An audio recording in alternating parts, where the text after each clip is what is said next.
Welcome back, coaches, and thanks again for tuning into another episode of the Rising Coaches Podcast. Today, we got a special guest. We got a guy who has a lot of tenure in the basketball realm. First, I should say, and I apologize, I skipped. You got Alan Major, Doug Caputo, as always. I forgot who we were for a second. I got too excited.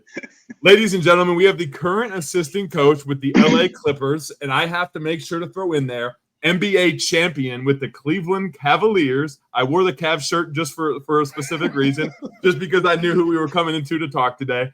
But ladies and gentlemen, Coach Dahntay Jones. Coach Jones, what's going on? Not much. How you guys doing today? Good, man. Appreciate you jumping on. Thank you for having me. Well, Coach, you have a lot to talk about in a limited amount of time, and we want to make sure to get as much of it as possible because you've had great experiences. As we were joking around before hopping on here, I mean, obviously your college career going into your NBA tenure, long NBA career, which not a lot of people get the opportunity to do, but then going from being a player to now being on the other side of the ball.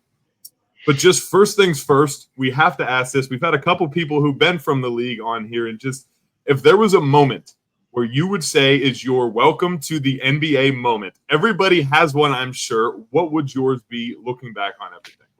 Well, see, I watch you guys' podcast, right? And I've heard this question before. And when I heard it, it took a little bit of thinking for me in that cycle of it. And I've been fortunate enough.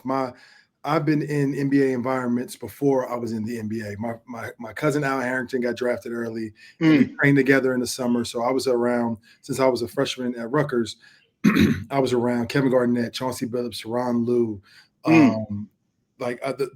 Those are my vets. So I had NBA teachers early in my career, and they were hard on me when I was in college. So by the time I got to the league, I think my welcome to the NBA moment was a moment of like humility because I got drafted to a team that was in like the second or third year of expansion, the Memphis Grizzlies.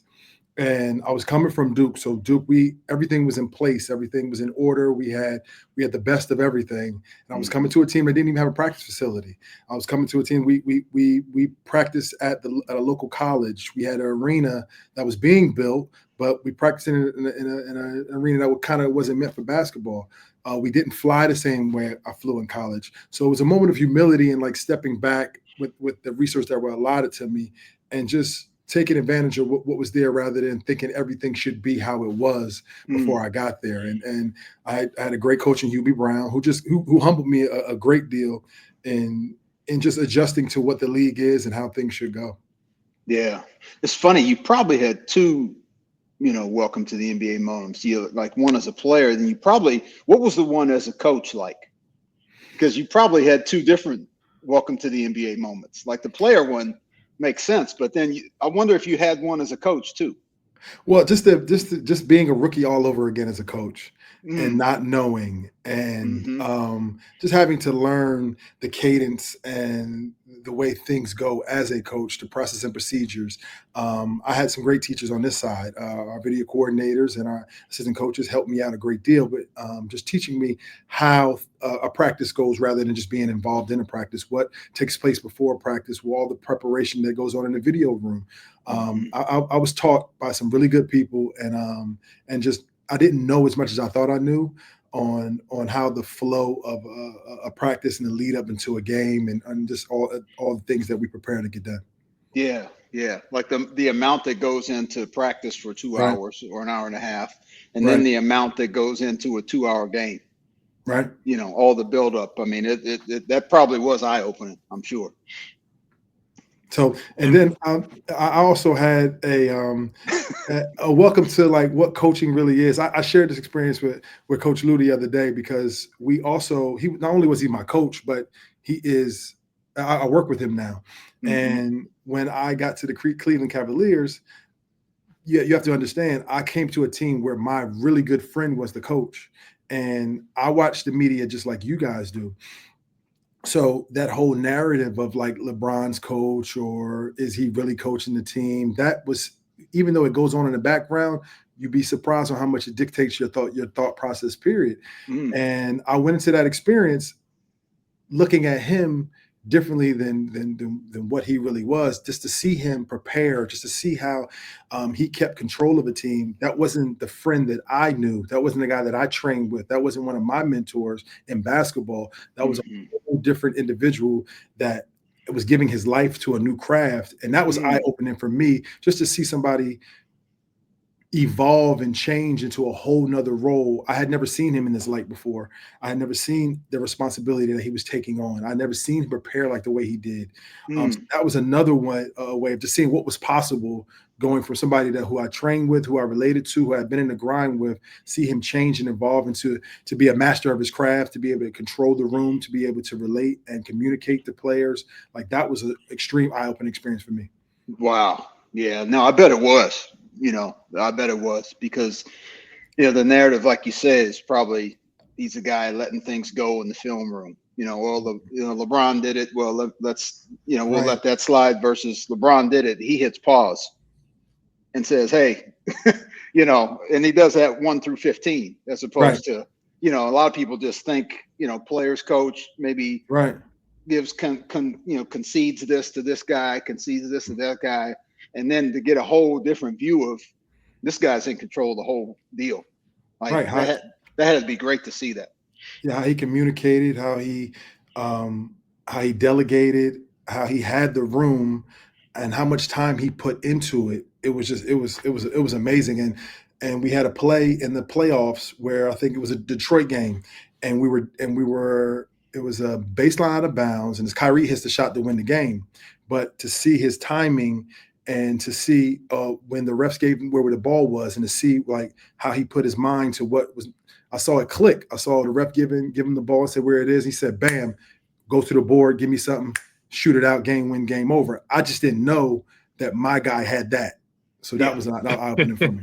Yeah, and that's a reflection of his maturation. Yes. From that friendship time to now, like, here's a guy this guy's in charge. So yeah. Great stuff, man. That'd definitely be a cool experience to be able to see your friend grow, and especially not only grow, but like now he's your coach. Like that would definitely be a cool experience to be able to have like your friend be your coach, be the one who's leading you and leading the program and everything. But talking on that, like I selfishly have to bring up, right, the Cavs team, just and kind of more of a holistic picture just for all teams out there. You've been a part of a championship team, as we said, 2016, you guys won the NBA championship. And I know you've been a part of some phenomenal programs, but alongside some great players. I mean, just to name a couple, but like Carmelo Anthony, Allen Iverson, Paul George, Dirk Nowitzki, Chris Paul, obviously, as you said, LeBron. Like that's just a handful of great people you play with. With all of them, just what did the locker rooms, or I should say the best locker rooms, really show to you? Like with the chemistry, were there some things that you took away from those that maybe helped you from now on your coaching? So with those locker rooms of the good teams that I've been a part of, whether it be college, whether it be NBA, like there was consistent things like leadership, accountability, competition, like a shared selflessness of accomplishment, collaboration, communication was high. The players controlled the locker room as much as the coaches did. So like that was the foundations for all good teams that I've been a part of. Mm-hmm. Yeah, for sure. Yeah, player-led versus coach-led. Right.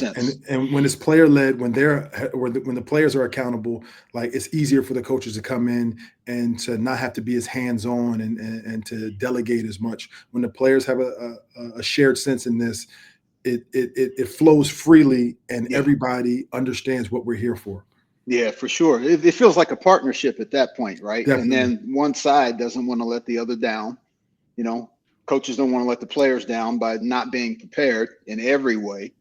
Players don't want to let the coaches down by not giving their best in terms of effort and buying in as best they can. So when that partnership is really clicking, man, like you said, that's why winning is so hard, because there's very few people that are willing to just fully sell out in both directions like that.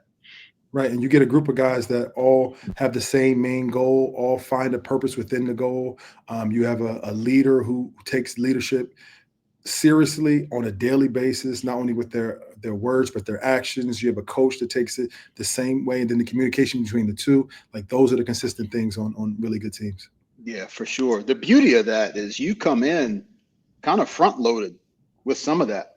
Coming from a program like Duke, you came from a program that has so used to winning. So there's a lot of conversations in terms of like, you didn't have to being told about how important winning is. Like, you walked in the door knowing that winning is important, and versus had you come from a mediocre college program, that's a whole nother level of kind of growth that you're going to have to figure out, is just the winning, understanding the importance of the professionalism, which is another thing too. So thank goodness for Duke, in a sense that like you just came in, just knowing how important winning is. No, definitely, because that's one of the reasons why I went to Duke. I took a lot of heat for changing and going to a different school, and the only reason I did is because when I took number one, I didn't want to take my recruiting visit to Duke. My father made me. I had my list of schools. My father was mature enough to understand that I had to see something different and to keep my options open. And when I got there, I knew one thing, that winning was the most paramount thing of what I wanted to do. I wanted to be a part of a winning environment. I wanted to be in a winning culture. I wanted to be surrounded by people like me who cared as much about winning as I did.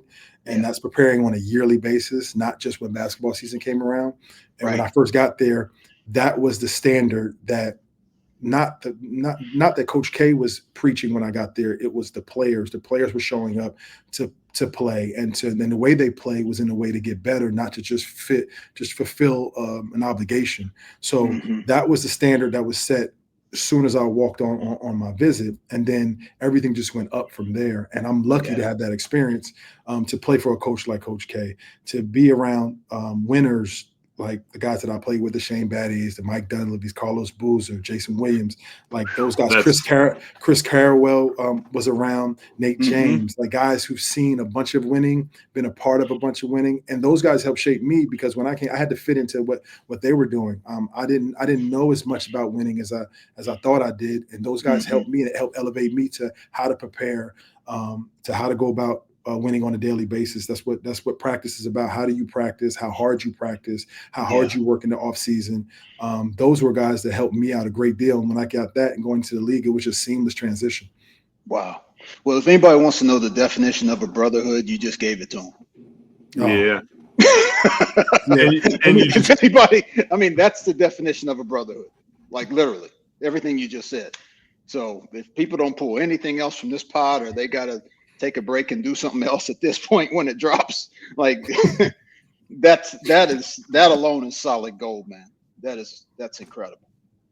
So let me ask this, because I'm seeing kind of just a common theme. Like obviously Coach K, I mean, everybody, you can speak volumes. I'm sure you can, especially about his coaching experiences. Like everybody, there's more than enough out there that a lot of people can get and take from what he has put out there in such a program.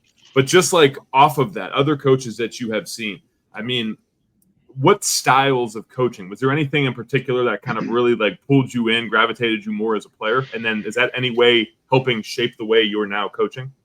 Definitely. The coaches that I played for over my career have definitely shaped the way I want to coach and how I view coaching now. As you said, starting with Coach K, the master of everything, whether it be communication, whether it be X's and O's, defense, motivation, coaching players where they are, not the group, but coaching each player as an individual. It started with that, and I got a chance to see that, even how he coached me individually and how he coached the group. Then I started with Hubie Brown, and that's the master of numbers, and an old school guy who was a master of habits. Like we practiced the same way every day, just not on Sunday. We had 82 shoot-arounds, and we practiced went the same way, but we were very diligent in how we did things, and those habits carried over into the game.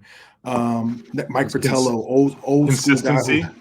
Yes, definitely. Is that what you said? Yeah. Yes. The consistency of what we did that went directly into the games, and just having those habits every day and building like that helped us become the 50-win team that we were when people didn't think we could win at the high level. Mike Fratello. I go to George Carl, the master of collaboration, asking my input on how I want to guard, or what do I see on the floor. We had a dialogue between the players in shoot-arounds. We talked about what the coverage is worth rather than dictating and telling us how we should, or how we have to cover today. What do you see? How can we be better? How can we come to some type of common ground? This is A, this is B. So now that you feel comfortable in it, rather than feeling like you can't get something done, I thought that was something that just helped everything go smooth in the transitions of how we're growing as a team when we got a leader like Chauncey Billups. I had Doc Rivers. I had the master of ATOs and Rick Carlisle. Just seeing how his mind transpires to the paper, and it just is how he views offense and how he grows with the game.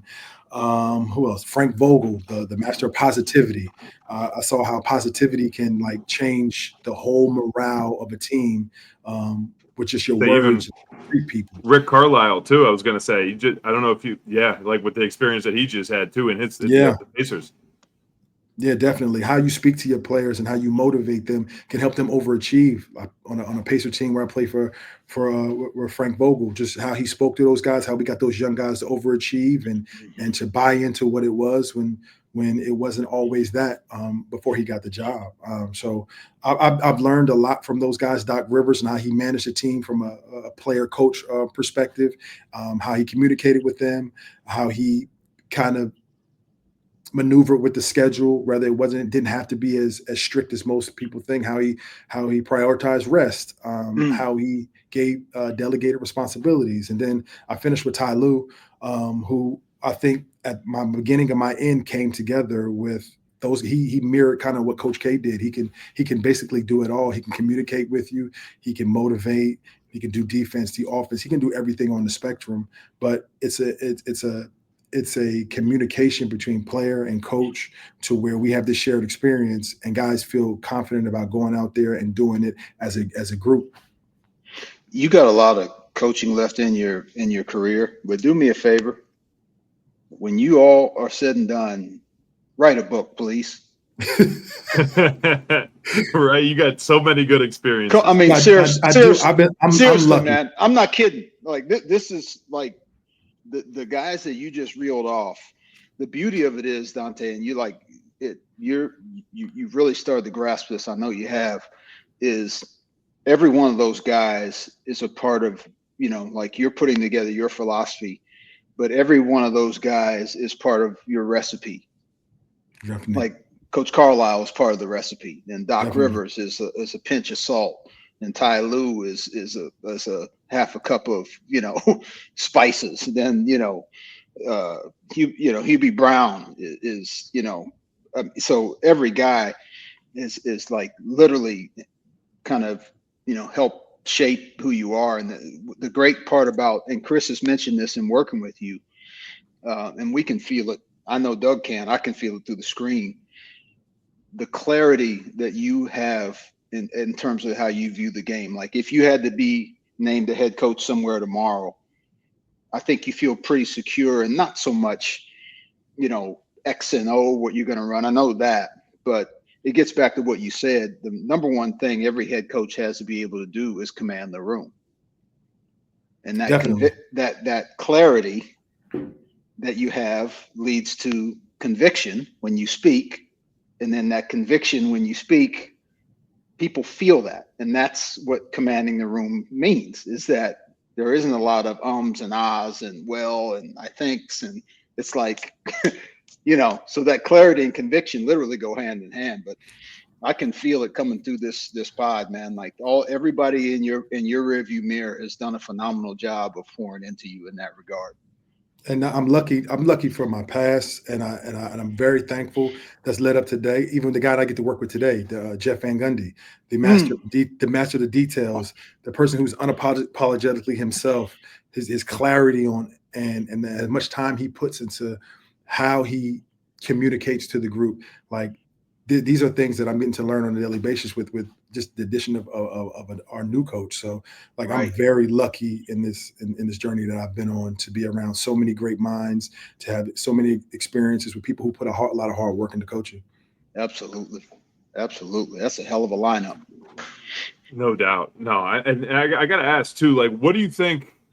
A lot of people have different, I guess, ways that they look at it with this, but like, did you find it hard to be, or I should say, go from a player to a coach?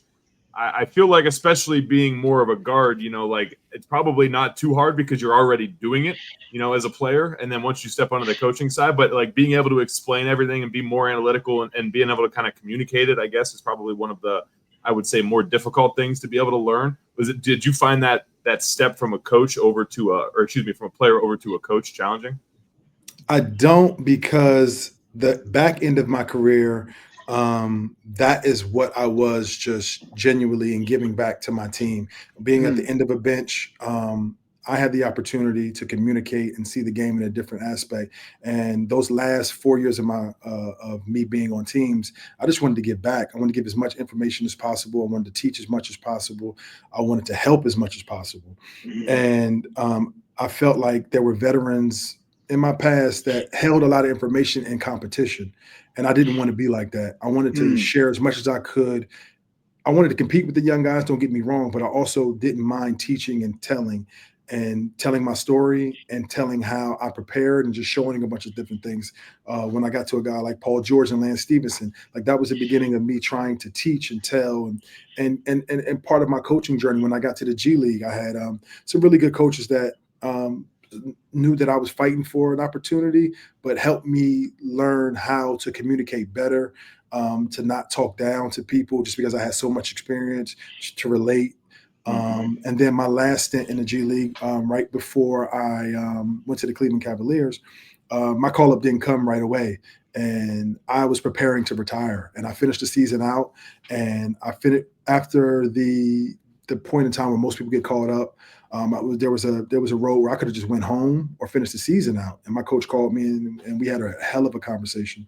And in that conversation, he was like, "You have a lot to give to the game. Why don't you come back and just keep sharing?" And he gave me the motivation to come back. So I came back. I hung more with the coaches at that point in time, just trying to learn the game in a different capacity. At that point, when I was in the G League at the end of the season, I started learning sports code. I started being involved in coaches' meetings, trying to understand that dichotomy of what was going on. And then I ended my season with just trying to make as many relationships as possible. I got called up to the Cavs, and I finished 2 more seasons after that. But that was the beginning of me being that to my teammates. And then when I was on the Cavs, like it was super cool to see a guy like LeBron James. If I gave him some information, he would go out and use that information and not look at me like, since he had so many accomplishments, that the information wasn't valued. Yeah. And when he valued my information, that was a unique relationship that helped me understand that I did have something to get back to the game and gave me a different perspective. Yeah. I think another thing that probably, I'm not going to assume this, but I'm guessing that it did relationally is, throughout your career, you have different roles. Sometimes you're a heavier minute guy, maybe a little bit more in the upper part of the rotation.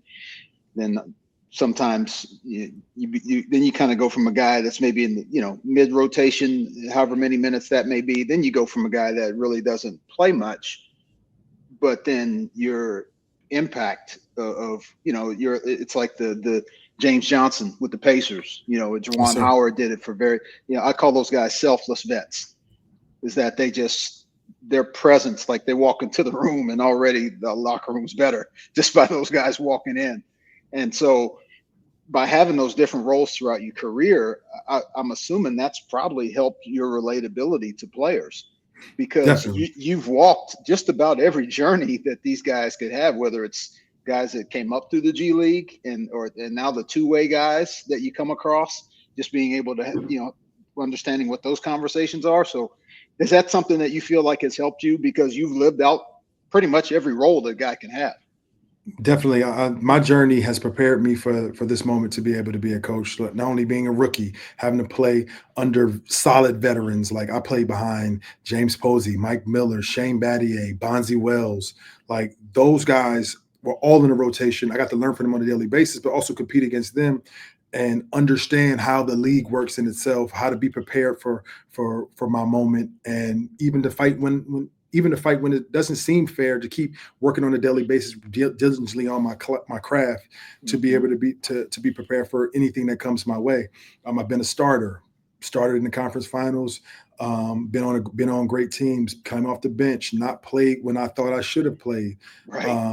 And then at the end of the bench, at the back end of my journey, being the vet that keeps everybody prepared, that keeps everybody united, finding a shared responsibility, cheering on our teammates, like that is my journey, but that's also what goes into being good teams. Everybody plays a part in that. So I can speak to all of those guys. Yes. I can speak to the max guy, who I've seen so many great max guys on how they were on really good teams and how they were on bad teams, how they prepared, how they led, whether it be vocally or whether it be by their actions. Like, I can speak to all those guys because I have relationships with those guys, and I've also seen how they work and intermingle with their teammates. So yes, my journey definitely has prepared me to be able to coach a lot of different personalities and a lot of different situations. Yeah, 100%, man. Yeah, no doubt. Is there anything coaching at the NBA level? Now, I will say, make sure to say that I know you are newer into the coaching side, but obviously with everything that you've said, you've been coaching before you've even stopped being a player. Is there anything coaching at the NBA level side that maybe a lot of like other coaches out there don't know about, or other people who are aspiring to potentially be an NBA coach? Like, is there anything more on the back end that, or you know what I mean? Like anything misunderstood, I guess, from being from the NBA side of coaching? The time commitment, the time away from your families, like how you have to make everything work, how you have to make the best efficient use of your time, not only at work, but also at home. These are the things that coaches don't get enough attention to, because they have two responsibilities to their family and to their job. How much time you spend away from the house, and how much time you have to make up when you get back into the house. That's right. Like I have kids that look to me for a bunch of different things, and I'm trying to be a lot of things to them, but also I'm trying to master my craft as well. So like people don't understand how many hours goes into the coaching profession, whether it be at work, but not only when you get home, how many hours of film we're watching, how often we're preparing, how much we're preparing even when we're not preparing, how much basketball is always on our minds. I often am just daydreaming about different scenarios or different ATOs, because I'm on a 24 cycle of basketball. How much basketball is 365 days of the year? Like maybe 7 days of off season, but of off time, and then it's back to the new crop, whether it be the draft or whether it be summer league, or whether it be just preparing your young guy to just be successful and have an opportunity. People think once the season's over, whether it be in April, that like you guys just go away till October, and that's not the case. Because and it's but mind you, it's what I love to do. I love to be in the gym. Like, I don't like to be outside. I don't like to hike. I like to hear those sneakers screech. I like to hear that ball bounce. I like the music. I like the camaraderie. I like the competition. I like the banter. I like every part about it. So it dominates me when I go home, but it dominates when I'm here, because I really don't want to leave. Bring my kids into the gym. This Sunday, yesterday, we were my two boys are working out because they pull that from me. So that's just what our life is. But you have to be prepared to give your life to it, and it has to flow seamlessly. Because once you do that, then you're having a great time at what you do. Yeah. No, you've yet to work a day in your life. Not at all. You know, which is that's a beautiful thing to say, you know, to be able to say that. So I have a question about, and I don't know, was it last summer or the summer before when you coached the summer league team? I coached both years. Okay, the last 2 years. Okay, so let's go back to the first year you did it. I'm guessing that was your first time to actually like kind of build up and prepare to be a head coach for the first time. NBA wise, I don't count AAU. Right. I'm coaching kids, but to build up to that. Those guys, but so talk about what that felt like. You know, every head coach for the first time kind of has a wow moment. I know mine was just how fast. You know, Brad Brownell at Clemson had told me, he's like, Alan, timeouts go fast. You know, so what was it like for you just that first time? I know you kind of spent some time, you know, you go through the pre-draft stuff, and the decision's already been made. You know, you're going to coach the summer league team. Then here's the draft. And now you're kind of at this period now where training camp starts in a few days. So just talk about maybe just a couple of maybe eye-opening or wow moments for being a head coach for the first time. Well, I didn't have an eye opening because I approached it from being in their shoes. So mind you, I had been a part of summer league before. I had been a part of summer league as a rookie, and I had been a part of summer league as a vet and trying to earn my way onto a team. I understood the cadence of the game. I understood that it was going to be faster and more physical, and that we didn't have that much time to prepare. And you don't know what you don't know until we get in these situations. So in preparing, I prepared like I was a college kid coming to this game and trying to help them understand what they don't know, get them up to speed, try to monopolize my time as much as possible, make sure I didn't waste any of their time, make sure they were all having as much fun as possible. And I say that because the young guys had been here all year long and they never had much time off. So I understood what it felt like to be in the gym, not have an opportunity, have to come back, be in the gym, keep working, and not want to be in a practice environment, but still have goals and want to be better. Like I try to make it as fun as possible, help them enjoy the game as much as possible, not be in a routine of like super strict practice, a drill. I try to kind of relate to what their experience was and help them and enjoy it. Number one, see what and understand what the common goal, try to create a level of accountability, a shared responsibility where all these guys are trying to achieve the same goal and how we can do it. Express it in what people are looking for, how hard they had to play. Like not just because you're not getting a lot of minutes doesn't mean that you can't get something out of this opportunity by how hard you play. Like we all need defenders. We all need guys that play hard. So if you guys all come in here like that, that was the message to the group. Like if I can get 12 guys that play as hard as they can and defend, communicate, you guys can have an opportunity to go out there and make rosters. And if we were the loudest group there, if we were the most intense, if we were the most physical, like guys can pick you off, pick any one of you off and put you into their system right now because they all need those things. So I approached it from what we were looking for, what I had been through, what I had seen out of their eyes, and try to make it and try to put all that all together. That was a process of just like trying to relate to the group of guys because they all talk to me in different ways. I see all the emotions of what I've been through in their eyes anyway, whether they say it or they don't say it. That was how I prepared for our summer league. And then those guys had a great experience. We laughed. We did a lot of laughing. We did a lot of competing.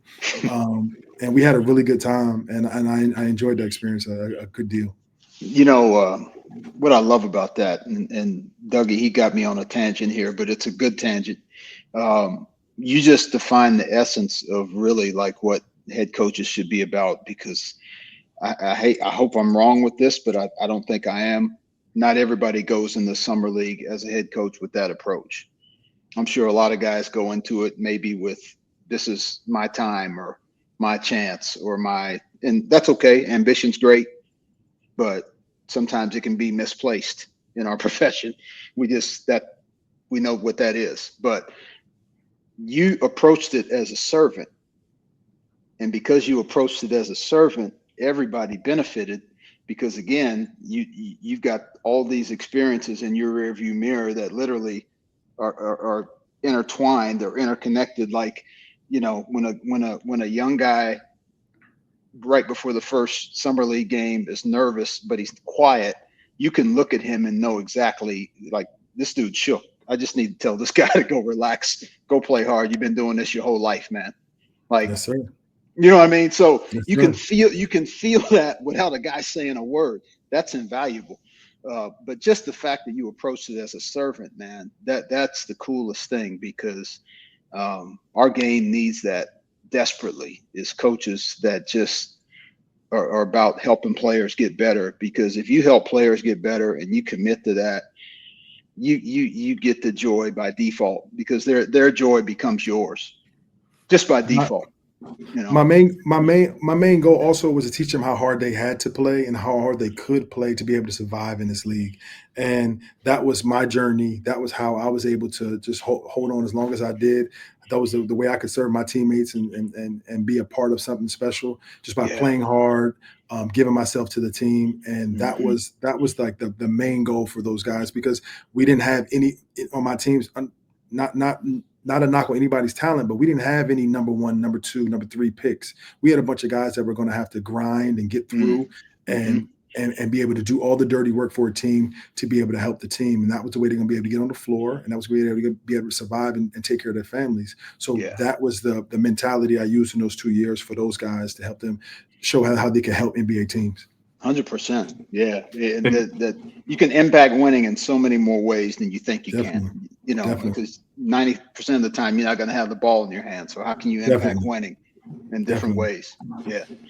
Well, and going off of your experiences too, I mean, having a 13-year NBA career, and then with the teams that you had, I believe it was about 8 different teams, the coaches that you've been a part of and the programs that you've been a part of, the experiences that you had, like I don't want to say easy, but it's probably a little bit easier for you to be able to go back to those guys and say, look, I've been through this. I know exactly what you're going through. And then it can at least, I shouldn't say exactly, but be able to relate to those guys, because at that point, people are probably a lot more inclined to open up to you and then start talking to you. And then that's where the whole outside of basketball starts to open up, because now you're starting to get to know this person as an individual. And especially, I mean, I don't want to speak for you, but in the G League, I'm sure it'd probably be pretty hard to coach people that you don't necessarily know, because they're just ever changing and moving in and out so much. Right. I can draw personal stories, personal hardships. Like I can help them see myself in them, and help them see this thing holistically. I can help you out with personal issues. Like I can see when it's more than just basketball. It's just this whole career that I've had that maybe I didn't enjoy as much when going through it. Maybe I grunted through it at times and didn't understand it. It's prepared me for this opportunity to be able to help as many young kids as possible. Being a parent helps me coach as much as possible as well, because I have 5 kids with all different personalities. It helps me understand how they all tick and how it all works with them, and how I can't talk to them all different ways. I can't parent them all different ways. I can't love them all different ways.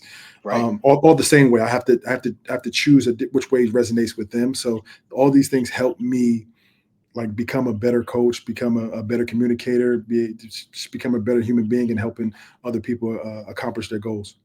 Yeah. Love it. Mage, I can't wait. Give it 5-10 years. You think we're going to be seeing him sure. Seats over? People are stupid if they wait that long. Somebody that has any sense is going to snap this cat up very soon.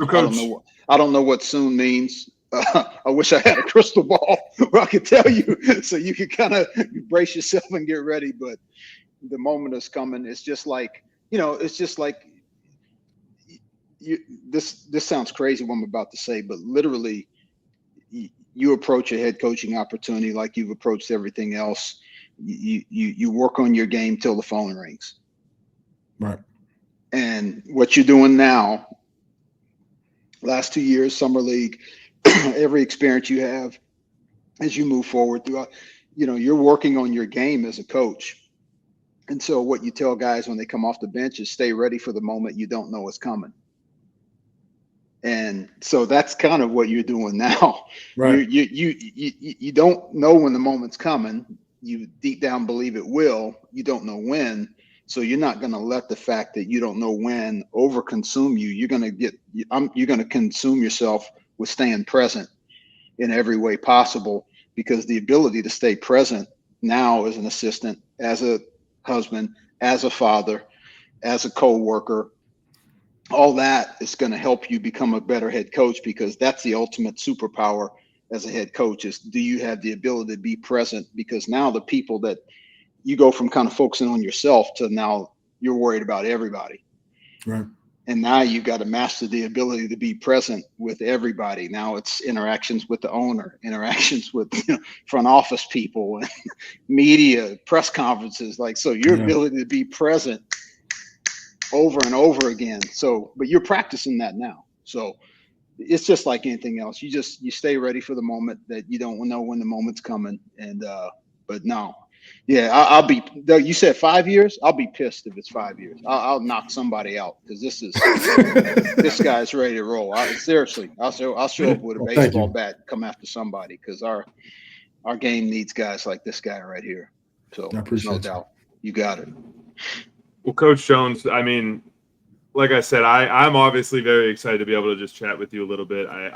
I was fortunate enough to be able to watch you throughout your career, primarily with Cavs, and it was obviously bittersweet to be able to see you guys bring something to Cleveland. That's my selfish behalf. But at the same point now, from the coaching perspective, just being able to now see like where the playing to coaching side goes. We thank you for being able to be on here and just share all of this with everybody because we've had a lot of coaches, and do not get me wrong, very ecstatic about the people that we've had the opportunity to talk with. But you've had a longer playing career, and I feel like hearing it from the other side is so much better, essentially, just because now you can actually hear it from the player's perspective and being able to relay it to the coach's side of things. I think that's going to help people out a lot more. But just wanted to kind of tie it all up as we typically do, bringing you through everything that you've been a part of. If we were to put you, and I guess you're ultimately back in your first coaching position now, but knowing what you know now as a coach throughout your career and everything, is there any advice maybe you have for younger people out there or for your younger self just about the coaching profession? The advice I would give ex-players, number one, don't be afraid to keep playing and to teach through how you play. Player development positions are usually the opportunity where guys get to come into coaching right now. And they not only they help give you the ability to teach, but they also rely on you guys to go out there and play and to be able to compete with those guys when the numbers get low, and to take advantage of opportunities and be present in those, but be present in teaching them how to compete. Like that's the thing that's missing from our game today is the level of competition necessary to be really, really good and to help your team be really, really good. And then number two, just to be humble enough and keep being humble enough to just grab different things that you don't know from it, whether it be different ways of grabbing information, learning different responsibilities that other people have in the organization, just to keep learning in those developmental years of just trying to learn as much as you can from the people around you.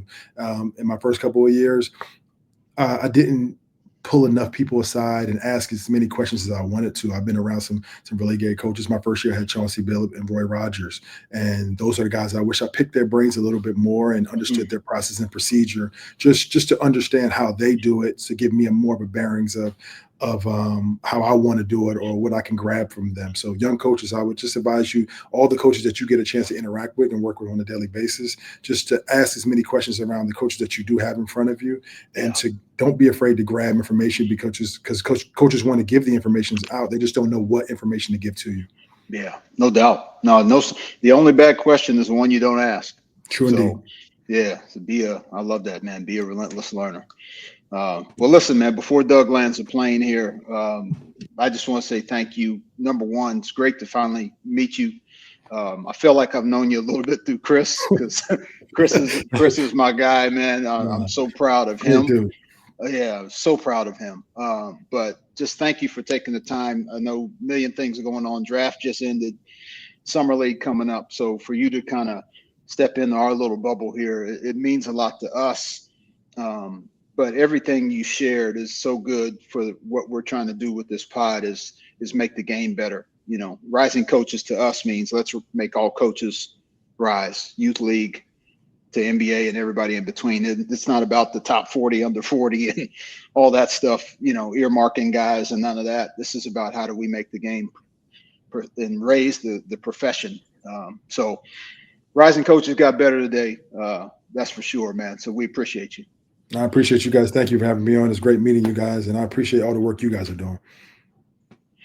Yes, sir. No, thank you. Thank you. We're humble and happy. Happy to be able to have these conversations. Learn from you, but then also, like we said, just being able to get these stories for people that maybe they need to hear. There's people going up in the industry that need to hear this kind of stuff. But thank you. And for everybody out there, that does it, puts the bow on top and wraps it up for another Rising Coaches podcast. Thank you all for tuning in. Again, Alan Major, Doug Caputo, keep working out there, coaches. Keep rising. See you all soon.